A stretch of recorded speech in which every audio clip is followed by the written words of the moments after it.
La liberté de conscience a un pendant évident, une liberté humaine fondamentale, celle de disposer entièrement et absolument de soi. Il est donc temps d'inscrire dans la Constitution le droit à l'avortement, car le corps de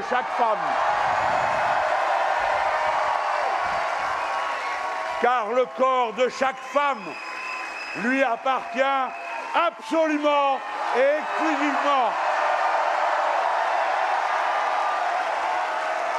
Écoutez, j'étais pas partisan au départ, moi, de la parité. Parce que je fonctionnais sur le principe abstrait, la citoyenneté est égale, bon, c'est universel, il n'y a pas de raison de faire des quotas d'hommes et de femmes. Mais au bout d'un moment, tu es obligé de te rendre compte que si tu attends que les mœurs changent, mais dans 1000 ans, on y est encore.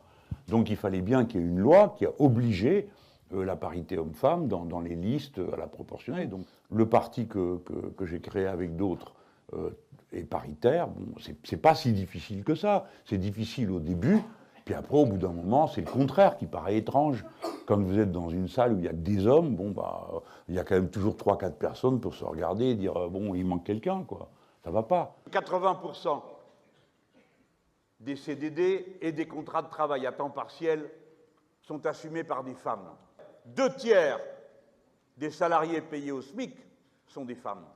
Si bien que quand on parle d'augmenter le SMIC, on présente d'abord une revendication féministe. Dans mon programme, l'avenir en commun, bien sûr, je milite pour l'égalité de salaire homme-femme. Et je propose de punir ceux qui ne respectent pas l'égalité de salaire. Mais je vais vous en dire plus.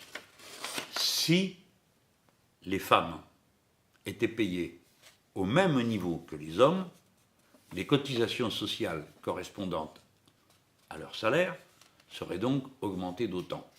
Et cette augmentation permettrait de payer le régime de retraite à 60 ans que je développe dans mon programme L'Avenir en commun. Donc, IVG dans la Constitution, interdiction de la marchandisation du corps, prohibitionnisme pour la prostitution, interdiction de la GPA.